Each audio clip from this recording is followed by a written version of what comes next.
Alors, à partir de l'accent, vous comprenez d'où on vient, parce que nous sommes italiens, mais même si je parle français depuis quelque temps, mais je ne peux pas quitter mon accent italien. Donc, désolé pour ça.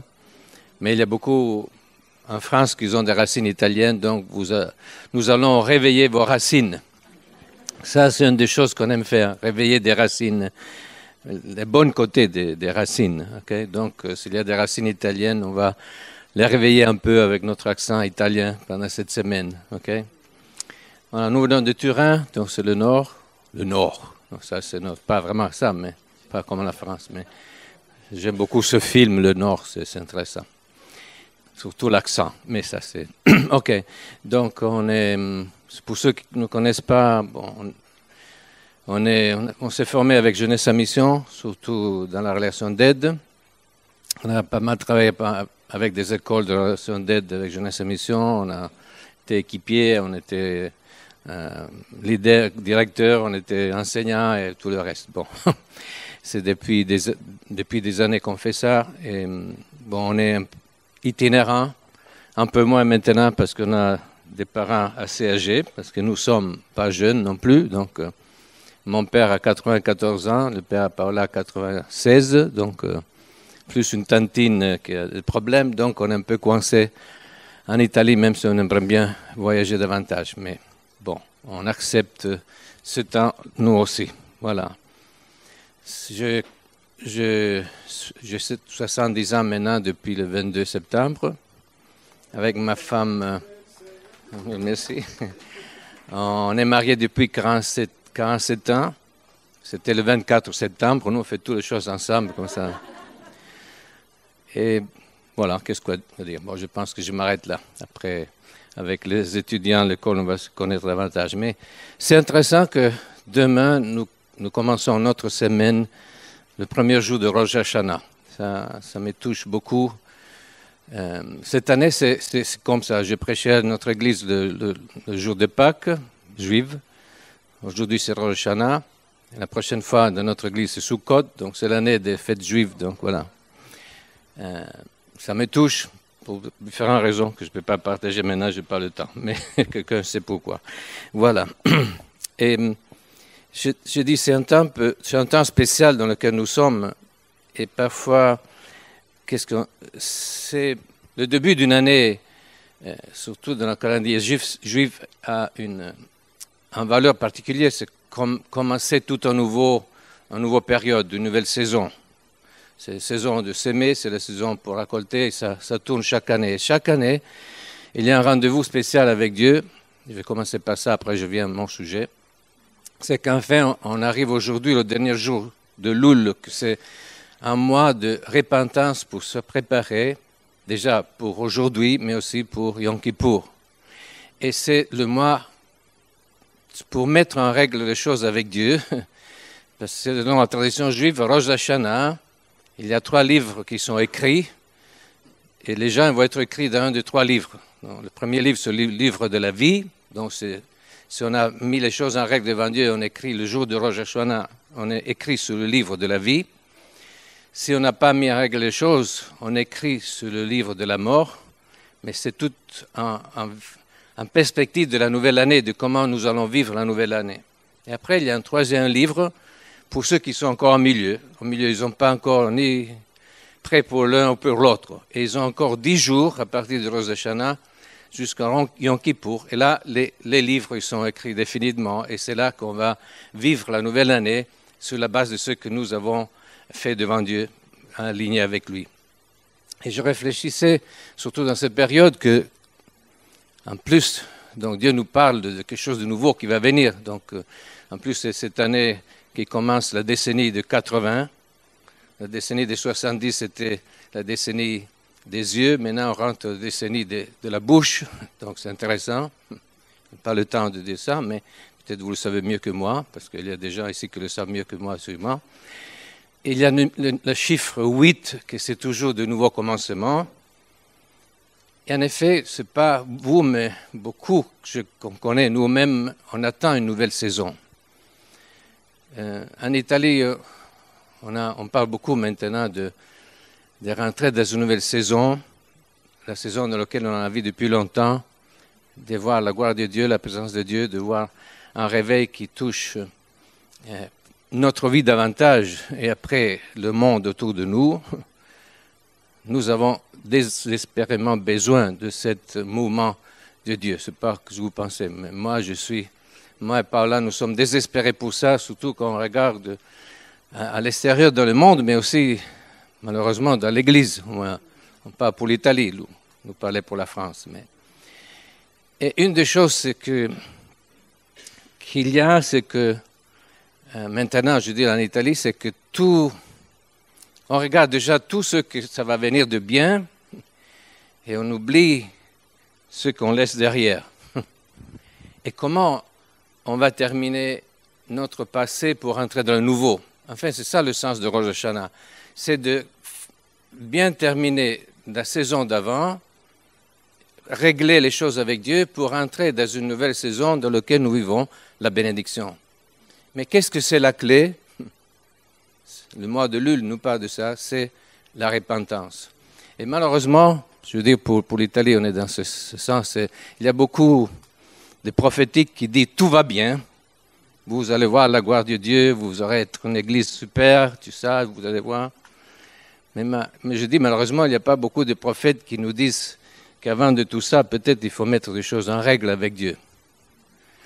Et je dis, pour moi, ce moment de Rosh Hashanah, c'est un moment de réflexion dans ce sens. Et c'est ça un peu le thème de ce matin. Comment nous pouvons rentrer dans cette nouvelle saison de bénédiction? Qu'est-ce que ça veut dire,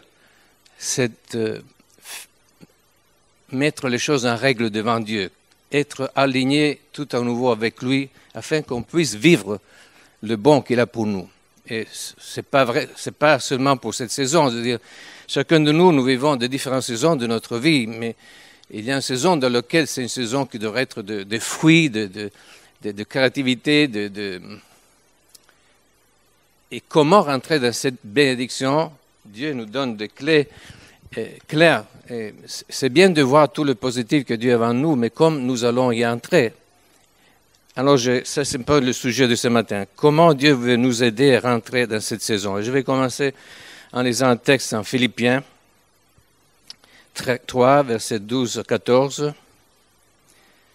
Philippiens 3, 12, 14. Ce n'est pas que j'ai déjà remporté le prix ou que j'ai déjà atteint la perfection, mais je cours pour tâcher de le saisir, puisque moi aussi j'ai été saisi par Jésus-Christ. Frère, je ne pense pas l'avoir saisi, mais je fais une chose, oubliant ce qui est en arrière et en me portant vers ce qui est en avant, je cours vers le but pour remporter le prix de la vocation céleste de Dieu en Jésus-Christ. C'est intéressant parce qu'il y a différentes façons de voir ce texte. Pour quelqu'un, oublier le passé, ça veut dire oublier tout ce qui s'est passé, même les choses qu'on n'a pas réglées, parce que ça, c'est le passé, et nous rentrons dans le nouveau. Et c'est ça que je vois un peu dans ce moment en Italie. Bon, on a fait des dégâts, machin, on n'a pas... Mais on oublie le passé, on va de l'avant. Et dit, mais est-ce que c'est vraiment ça, le chemin que Dieu a pour nous? Est-ce que c'est ça la façon de fermer notre passé? C'est de juste oublier même les choses qu'on n'a pas réglées, ou c'est une autre façon? Je crois qu'il y a seulement une façon pour fermer avec le passé, c'est la croix de Jésus. De régler les choses à la croix de Jésus. Il y a plusieurs choses qui ont à faire avec ça. C'est ça la repentance. Il y a un autre texte que je veux lire, c'est dans Actes chapitre 3, 19, qui va avec. Livre des Actes 3, 19. Après, on vient au sujet. Il dit, repentez-vous donc et convertissez-vous pour que vos péchés soient effacés, afin que des temps de rafraîchissement viennent de la part du Seigneur et qu'il envoie celui qui vous a été destiné, Jésus-Christ. Et le mot rafraîchissement en grec, ça veut dire un nouveau souffle de vie. On peut traduire avec revival, ou revenir à la vie. Et qu'est-ce que c'est? Et c'est ça que nous voulons. Moi, je ne sais pas si vous cherchez ça, mais Paul et moi, on est désespérés pour ça. On a vécu aussi une période pas facile dans les 2 années passées jusqu'à maintenant. Et on a vraiment besoin, on ressent le besoin de ce nouveau souffle de vie pour nous déjà, mais aussi pour l'Église, et aussi que ce souffle puisse toucher les gens autour de nous. Mais il y a une clé ici. ça va avec ce que c'était la prédication de Jean-Baptiste et de Jésus. Qu'est-ce que c'était? Répentez-vous parce que le royaume de Dieu est proche. Je pense qu'on a compris le royaume de Dieu. On a parlé beaucoup dans les dernières années du royaume, mais peut-être on a oublié la clé pour le royaume. Répentez-vous. Et à nouveau ici, l'apôtre Pierre dit, répentez-vous afin, et convertissez-vous, ça veut dire tournez-vous vers Dieu à nouveau, afin que des temps de vie viennent sur vous. Alors je dis, Seigneur, qu'est-ce que c'est? Ça veut dire la repentance. Parfois, on lit la repentance seulement, le pardon de péché et tout ça, mais ce n'est pas seulement ça, la repentance, c'est plus que ça. Ça commence par cela. En effet, la première chose que la repentance veut dire, c'est vraiment mettre en règle devant Dieu notre vie, en demandant pardon pour nos péchés, pour nos iniquités, nettoyer notre vie de tout ça. Et ça, c'est déjà la repentance. Mais la repentance, c'est plus que ça. Le mot grec, ça veut dire changement de pensée, pas seulement de pensée. Ça touche les pensées, les sentiments, la volonté. Donc la repentance, c'est aussi un changement de façon de penser. Mais avant de venir ça, il y a d'autres choses qui concernent notre passé. On reste toujours un peu dans le premier point, mais il y a d'autres choses que nous avons besoin de résoudre devant Dieu avant de pouvoir rentrer dans la nouvelle saison et la vivre pleinement selon ce que Dieu a pour nous. C'est ça qu'on veut, je veux dire. Je ne veux pas rentrer dans la nouvelle saison juste pour survivre. Je vais rentrer dans la nouvelle saison pour vivre pleinement et plus pleinement ce que Dieu a pour moi et ce que Dieu a pour nous. C'est ça le but. Alors, il y a d'autres choses qu'il faut régler devant le Seigneur. Ça fait partie de cette repentance. Alors, j'ai mis ça. Une des premières choses, c'est le découragement. Ça veut dire la frustration ou disappointment. Ça ne veut plus le mot en français. Comment? La déception, pardon. Parfois, j'ai toutes mes notes en anglais en plus, donc c'est ça. C'est drôle, je suis italien, j'ai mes notes en anglais, je prêche en français, ça va. Donc, déception, découragement, blessure, sont toutes des choses que nous tous, nous vivons dans notre vie et qu'on ne peut pas rentrer avec ces sentiments dans la nouvelle saison, parce que la nouvelle saison, ces choses-là peuvent être une fardeau qui ne nous permet pas de vivre pleinement ce que Dieu veut faire nous vivre. Donc, nous devons régler aussi ces choses-là. Est-ce qu'il y a parmi nous des personnes qui sont déçues et frustrées pour ce qu'on a vécu les dernières années? Moi, je suis frustré plusieurs fois.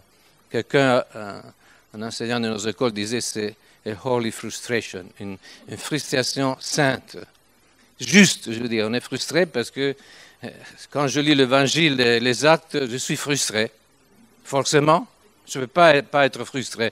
Je dis parce que j'arrive pas à vivre ce qu'il y a dedans. Donc ça c'est holy frustration. C'est une frustration sainte. Mais on ne peut pas rentrer même pas avec cette frustration. Après, on a des choses qu'on aurait voulu vivre, on n'a pas pu vivre. On a des échecs, on a fait des erreurs. Ça nous amène un fardeau. Ça porte un fardeau sur notre cœur et on ne peut pas rentrer avec ça. Il faut le régler avant de rentrer à la nouvelle saison. Autrement, on fait comme le peuple d'Israël qui était toujours regretté les oignons et tout machin. Et le regret, c'est quelque chose qui nous empêche de vivre le nouveau. Donc ça, c'est une autre chose. L'autre chose, c'est à régler, que c'est toujours la repentance, c'est nos péchés contre les autres. On fait des choses dans nos relations qui ne sont pas bonnes et qui sont une offense à d'autres frères et sœurs. On le fait pour le bien,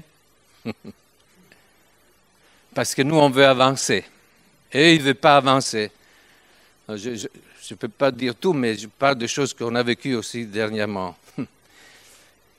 Mais on blesse parce que nous, on veut avancer, il ne veut pas avancer. On fait des choses qui sont contraires à nos relations de frères et sœurs. Mais on le fait pour le bien, non? Donc, on oublie ce qu'on a fait, mais on veut rentrer dans le nouveau. Et je dis, mais comment on peut rentrer dans le nouveau? On a toute cette rupture derrière nous. Si on a brisé des relations.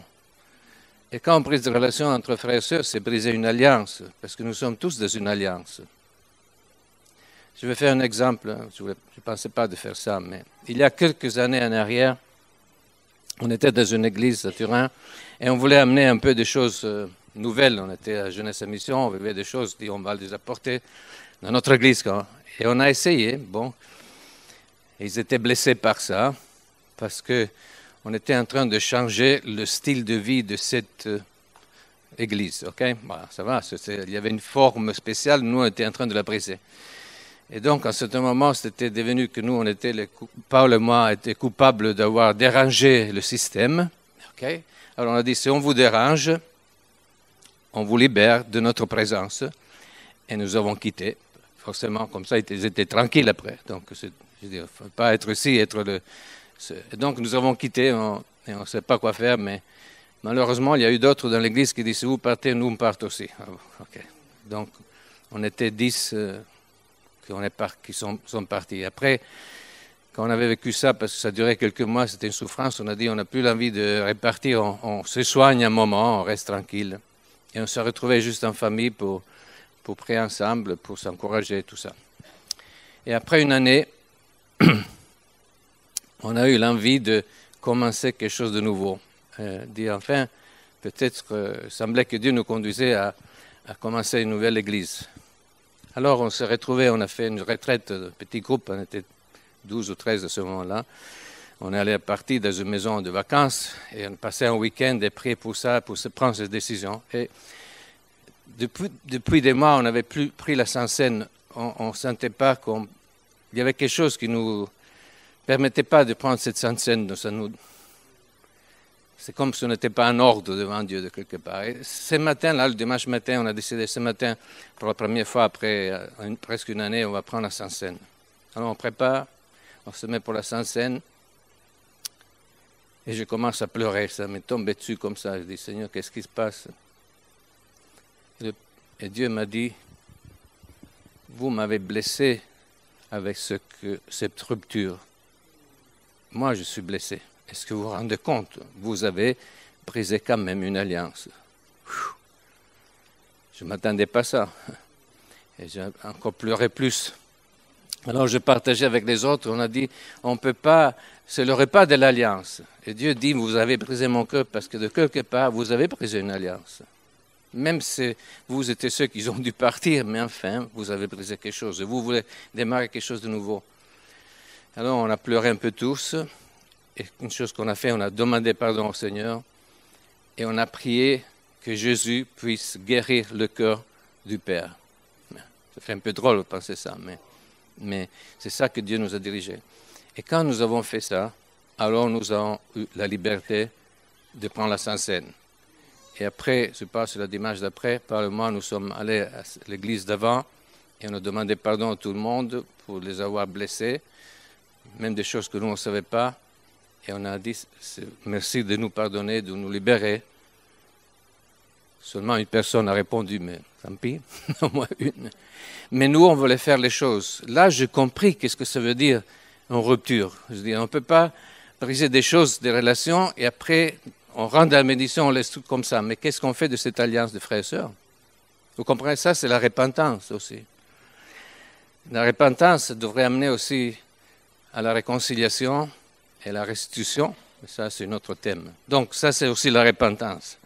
On a besoin de fermer notre passé dans une façon qui nous donne la liberté de vivre pleinement le nouveau. Enfin ça c'est Elul, Rosh Hashanah pour arriver à Yom Kippour. Nous sommes déjà écrits dans le livre de la vie, mais vivre une nouvelle saison, vivre la bénédiction de Dieu, là quand même, ça veut dire être près de rentrer dans la nouvelle saison ou se retrouver dans la nouvelle saison et pas être près de la vivre. Amen. Vous comprenez ce que je veux dire? La repentance, on a dit, c'est un changement de perspective. Ça veut dire, si Dieu nous amène dans une nouvelle saison, c'est qu'il veut nous faire vivre quelque chose de plus grand de ce que nous avons vécu. Parce que la vie chrétienne, c'est une vie de progrès. Ce n'est pas maintenance, comme on dit en français, maintenance. Maintenance. Garder les choses qui marchent bien, okay?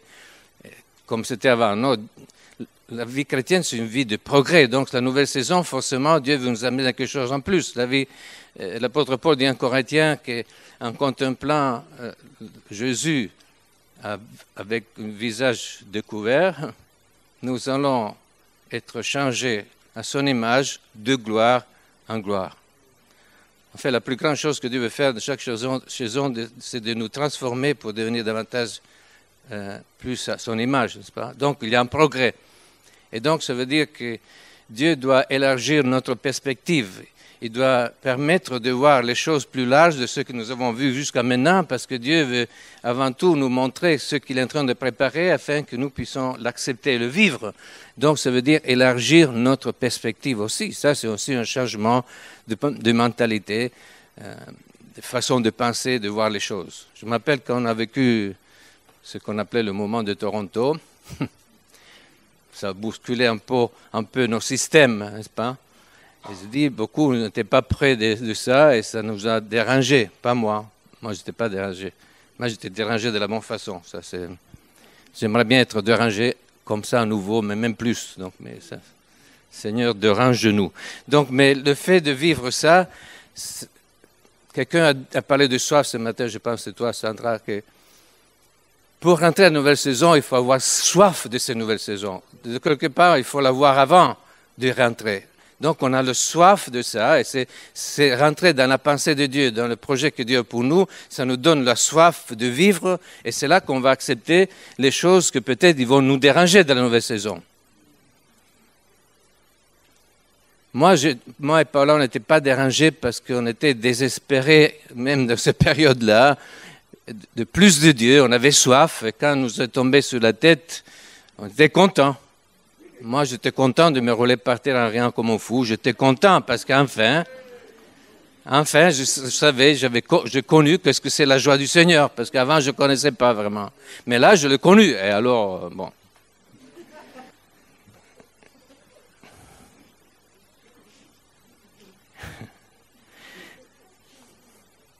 Seigneur, on ne veut pas seulement rire dans l'esprit, ça, c'était juste les effets secondaires. Parce que c'est un changement de notre vie. Donc, et c'est ça, c'est pas la manifestation extérieure, c'est que ce Dieu a apporté à l'intérieur. Et ça, c'était juste l'expression de le bouleversement que Dieu a amené à l'intérieur. Est-ce que nous n'avons pas besoin d'être bouleversés tout à nouveau? Moi, j'ai besoin. Mais il faut se préparer. Donc, c'est ça,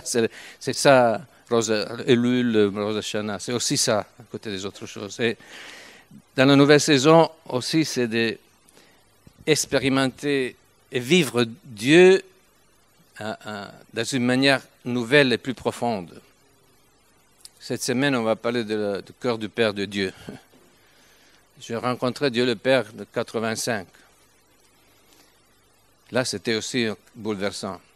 Mais je me rends compte qu'on n'a jamais fini de le connaître. On ne peut pas dire maintenant j'ai connu. Je m'appelle Bruce Thompson, c'était notre père spirituel, disait plus j'avance et plus je connais, et plus je suis convaincu que je ne connais pas. Et à 70 ans, je peux vous dire, c'est comme ça. On a appris beaucoup de choses dans notre vie, merci Seigneur, mais je me rends compte que je ne sais rien encore. Donc, il y a toujours... Dieu est tellement grand, on ne peut pas dire qu'on connaît Dieu, on connaît en partie. En Éphésiens, c'est écrit comme ça, en Éphésiens 3, 16, 19. Je dois regarder l'heure là. Et la prière de l'apôtre Paul, c'est ça, afin qu'il vous donne, selon la richesse de sa gloire, d'être puissamment fortifié par son esprit dans l'homme intérieur, qui c'est l'homme nouveau, en sorte que Christ habite dans vos cœurs par la foi, étant enraciné et fondé dans l'amour, que vous puissiez comprendre avec tous les saints quelle est la largeur, la longueur, la profondeur, la hauteur de cet amour, connaître l'amour de Christ qui surpasse toute connaissance, en sorte que vous soyez remplis jusqu'à toute la plénitude de Dieu. Wow, wow, wow. Quelle prière! Est-ce que nous, on connaît toute la plénitude de Dieu? Oh Seigneur! Ça veut dire qu'il y a, je disais, chaque saison, c'est là pas avant tout pour faire des choses, mais pour connaître Dieu, le Père, davantage, rentrer dans son cœur, rentrer dans ses pensées, pour être rempli davantage de lui. Nous avons besoin de ça. Les gens, ils n'ont pas besoin de nos paroles, de nos actions. Ils ont besoin de rencontrer en nous, au travers de nous, le Dieu que nous avons connu et qu'au travers de nous, ils puissent le connaître. Et ça, c'est le défi. Parfois, on souligne beaucoup le faire. Moi aussi, je le fais. Et dans ce temps encore, je dis, Seigneur, c'est pas ça le problème. C'est pas ce que je fais, mais combien de toi je manifeste avec ce que je fais. Ça, c'est le défi. Parce qu'en fait, ce qui touche des gens et qui transforme les gens, c'est leur rencontrer Dieu aussi à travers de nous, notre témoignage. Amen. C'est ça. On va parler de ça dans la semaine, mais Jésus dit, qu'est-ce que c'est la vie éternelle? Qui te connaissent, toi, Dieu, et celui que tu as envoyé, Jésus-Christ. La vie éternelle, c'est une relation. C'est une relation de connaissance intime avec Dieu. Et ça, c'est la transition de la nouvelle saison, ça veut dire rentrer dans cette relation plus profonde avec lui pour être rempli de lui tout à nouveau, afin qu'il puisse sortir de nous en débordant de nous, parce qu'on est tellement rempli de ça. Amen. C'est ça que on avait vécu un peu dans ces années fameuses dont je parlais avant. On était tellement remplis que ça coulait autour de nous. Et c'est ça, ça faisait un peu drôle parfois. Mais que les gens étaient touchés juste parce que nous étions là. Donc je pense que nous sommes dans cette transition quand même. En général, il y a une saison qui nous touche tous et des saisons dans lesquelles c'est chacun de nous. Mais je pense que nous, dans l'Église, avec la E majuscule, nous sommes dans un temps de transition où Dieu veut nous amener dans une nouvelle saison. Parce que nous avons besoin, le monde a besoin. On voit autour de nous la moralité de ce monde en train de chuter comme ça assez vite. Qu'est-ce que c'est la réponse que nous donnons à tout ça? C'est déjà difficile, nous, rester debout avec tout ce que nous est transmis à différents niveaux. Et nous sommes là pas seulement pour rester debout, nous sommes là pour aider les autres à sortir de là, n'est-ce pas? Donc, nous avons besoin de changement.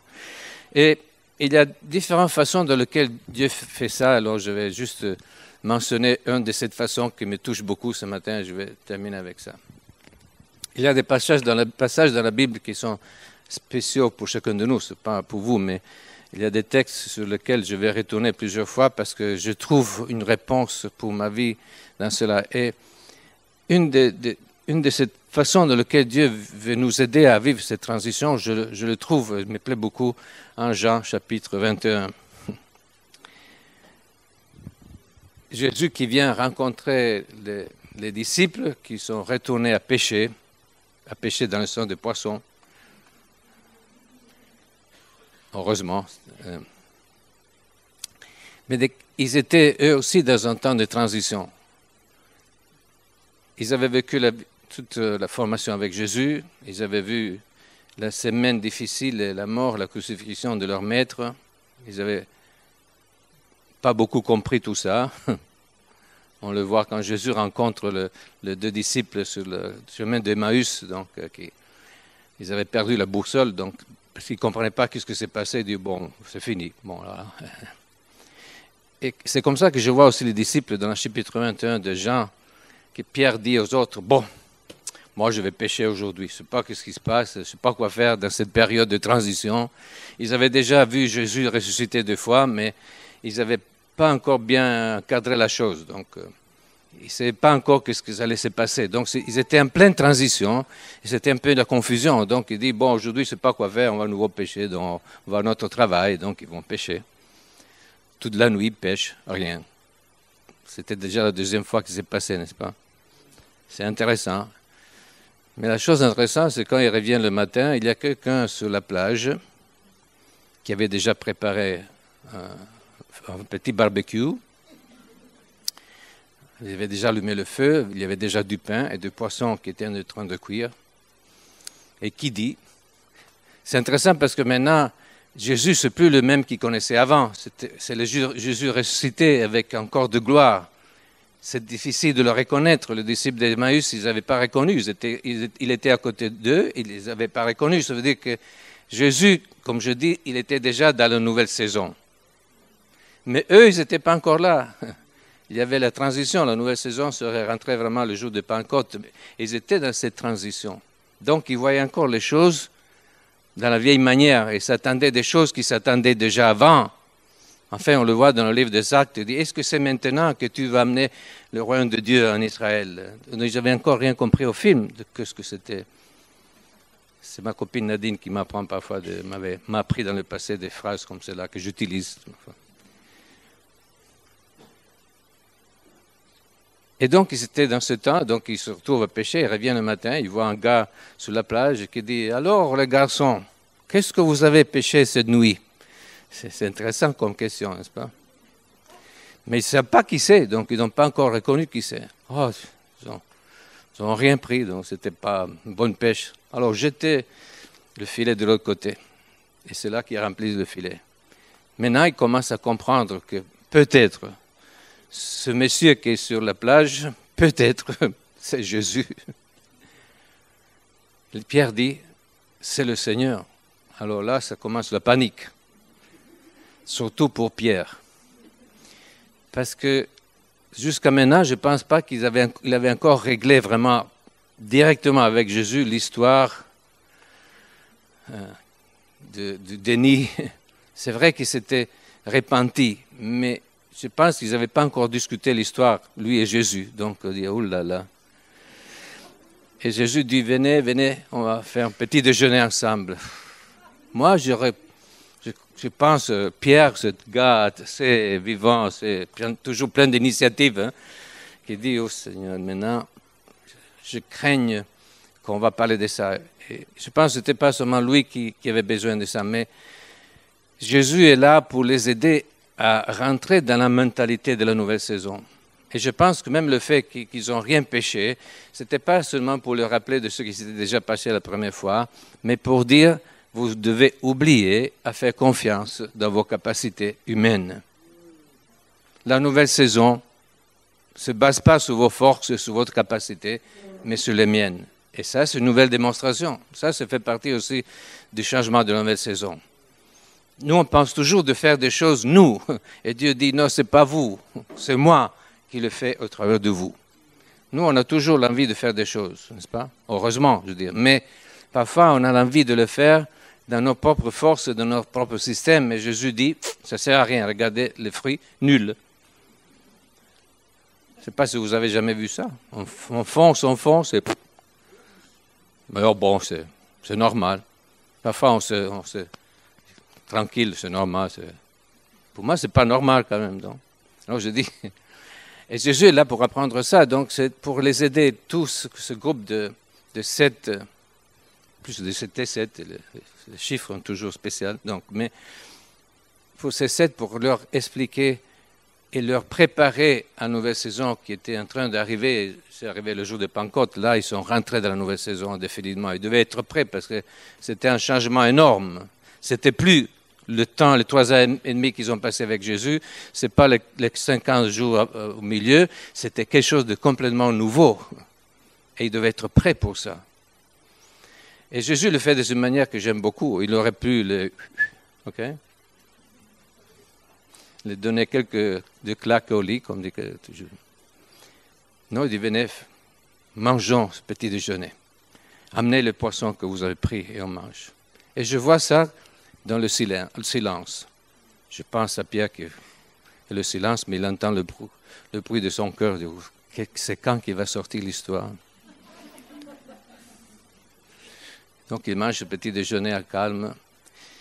Et la chose qui m'impressionne, c'est que maintenant, Jésus, ce n'est plus le Jésus d'avant. Maintenant, c'est là, il est déjà prêt pour s'asseoir sur le trône comme le roi de gloire. Mais il prend le temps de s'arrêter sur cette terre pour aider ses disciples à ne pas louper leur destinée, comme il a fait avec les disciples. Et pour moi, ça me touche. Combien de fois nous sommes perdus? Et parfois, nous avons l'impression que Dieu est là juste pour nous donner 2 claques.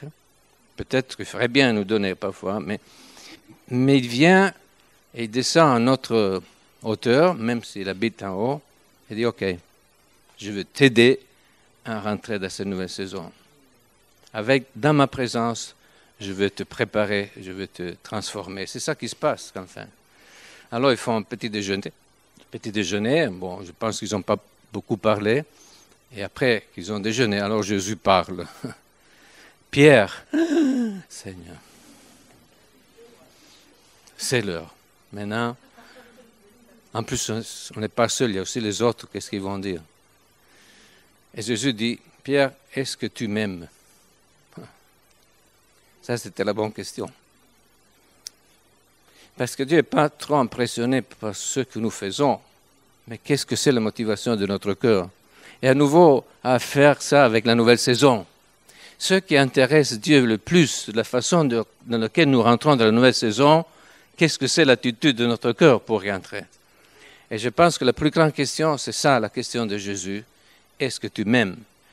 Tu as failli, tu as fait des erreurs, tu m'as trahi même, tu n'étais pas avec moi et tout ça. Mais après ça que tu as compris et tu t'es repenti, mais la question, est-ce que tu m'aimes? Ça, c'est important pour moi. Ça, c'est l'important pour rentrer dans la nouvelle saison. Et même là, Dieu descend en niveau, parce que la première fois, il demande à Pierre, est-ce que tu m'aimes d'un amour agapé? Et Pierre dit, tu sais que je t'aime d'un amour philéo. Je n'arrive pas à t'aimer d'un amour agapé, cet amour qui donne tout. Je t'aime comme un ami aime un propre ami. J'arrive jusque-là. Et Jésus dit une fois, est-ce que tu m'aimes de l'amour agapé? Et Pierre dit, non, je ne peux pas, je t'aime d'un amour philéo. Et alors Jésus dit, alors est-ce que tu m'aimes d'un amour philéo? Et Pierre dit, oui, jusque-là j'y arrive. Pour le moment, j'arrive jusque-là. Et Jésus dit, un jour, tu vas m'aimer d'un amour agapé parce que tu vas donner ta vie pour moi. Il dit, ça, c'est important pour moi. Ça, c'est... On a parlé avant, on a chanté avant de monter devant le trône de Dieu. Je pense qu'il y a deux façons dans lesquelles Dieu veut nous faire rentrer de nouvelles saisons. Mais avant de pouvoir monter devant le trône, nous avons besoin que lui nous rencontre ici-bas. On doit le rencontrer comme l'agneau de Dieu avant de pouvoir le rencontrer comme le lion de Juda. Et je dis, dans chaque étape, nous avons besoin de ce passage. Si nous ne l'avons pas rencontré comme l'agneau de Dieu, celui qui s'approche de nous, là où nous sommes, pour nous apporter plus en haut, on ne peut pas penser d'aller à haut comme ça. Je veux dire, je crois que c'est impossible. Et Dieu veut nous montrer que lui, il est disponible, même s'il est le roi des rois, assis sur le trône, qu'encore aujourd'hui, il est disponible à venir chez nous pour avoir un petit déjeuner avec nous et pour nous approcher là où nous sommes. Et là aussi, dans nos faiblesses, là où nous reconnaissons que nous ne sommes pas vraiment à l'auteur du défi qu'il a pour nous, mais avec sa grâce, nous pouvons y entrer. Et ça, depuis qu'on va parler de ça cette semaine, ce que pour moi Jésus montre ici, c'est le cœur du Père. Parce qu'enfin, c'est ça que je dis, ce qui m'a vu le Père. Et si je veux connaître le Père, je dois le connaître avant tout comme ça. Parce que plusieurs de nous, nous n'avons pas forcément eu ce privilège de vivre ça avec nos pères terrestres.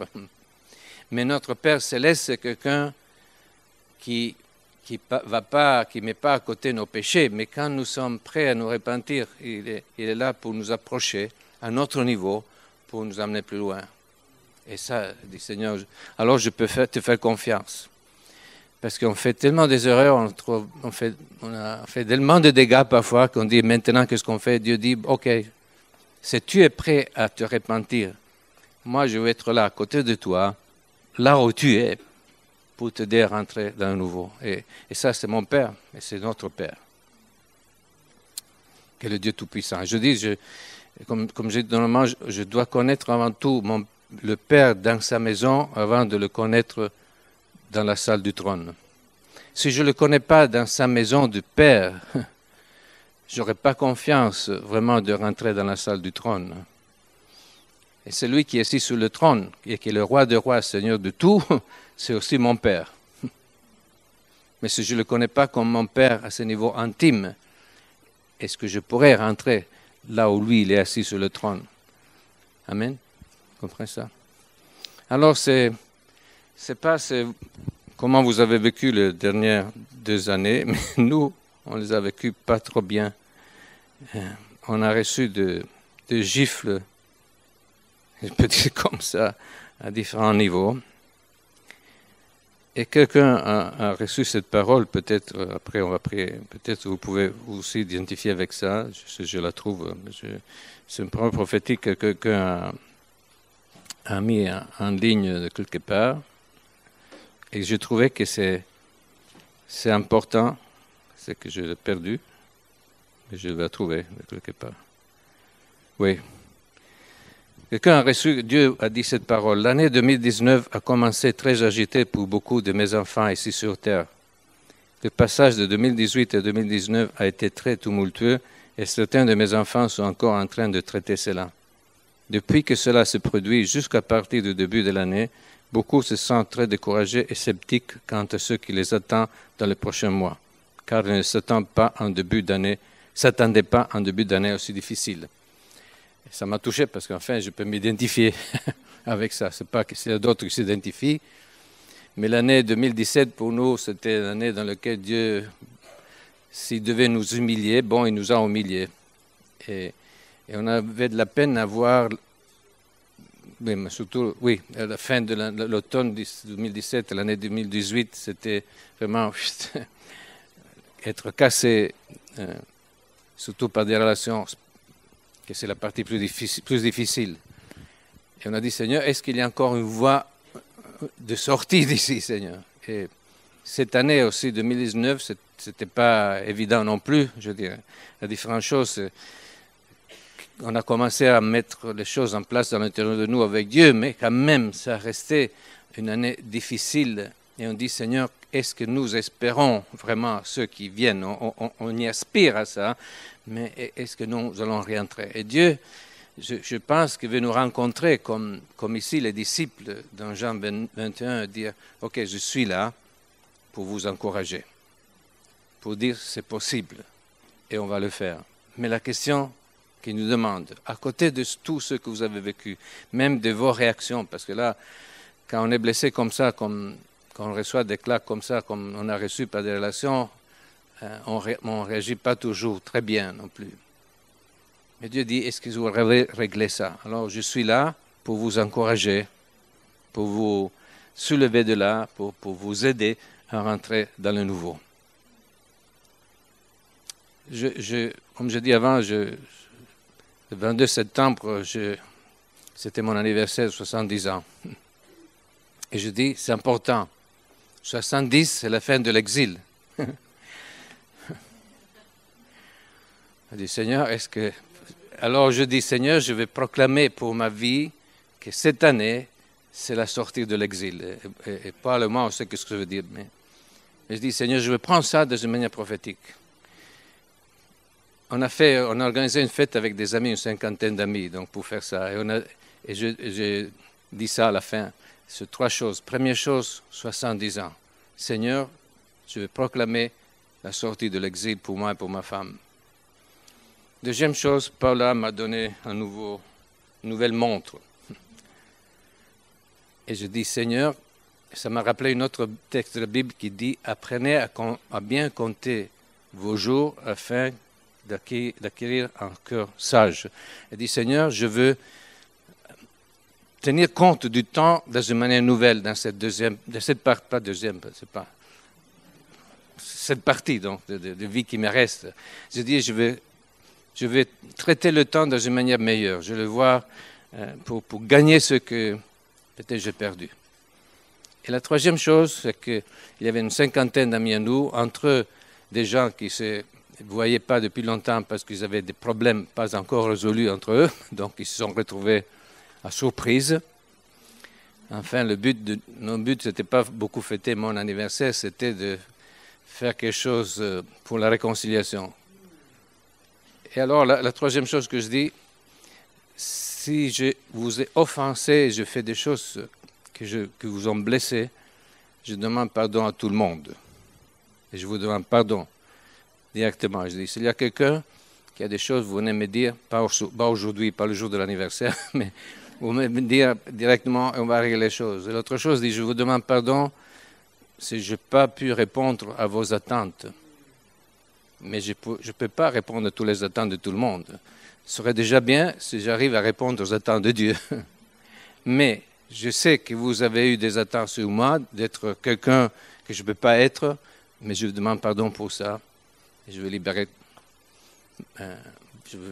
me libérer aussi de ça. Je vais rentrer dans cette nouvelle saison avec des choses réglées. Ça fait du bien. Ça, c'est la repentance, vous comprenez? Alors, Seigneur, merci que tu es un Père comme ça, qui est même comme les disciples qui partaient pour Emmaüs, qu'ils auraient perdu le rendez-vous divin avec Dieu. Jésus les a rattrapés pour qu'ils ne perdent pas. Ça, c'est la même chose pour nous. Alors, je dis, est-ce qu'il y a quelqu'un ce matin qui se ressent un peu comme ça? Un peu comme les disciples dans ces 40 jours, que peut-être nous sommes découragés, peut-être nous sommes déçus de certaines choses, peut-être nous sommes déçus même de nous-mêmes. J'aimerais bien qu'on puisse prier pour vous ce matin. On est dans le même bateau. Alors, si vous vous ressentez comme ça et vous avez besoin que Jésus vienne déjeuner avec vous, encore ce matin, par son esprit, et toucher votre cœur ce matin, peut-être vous pouvez vous lever, on va prier ensemble pour ça, pour vous.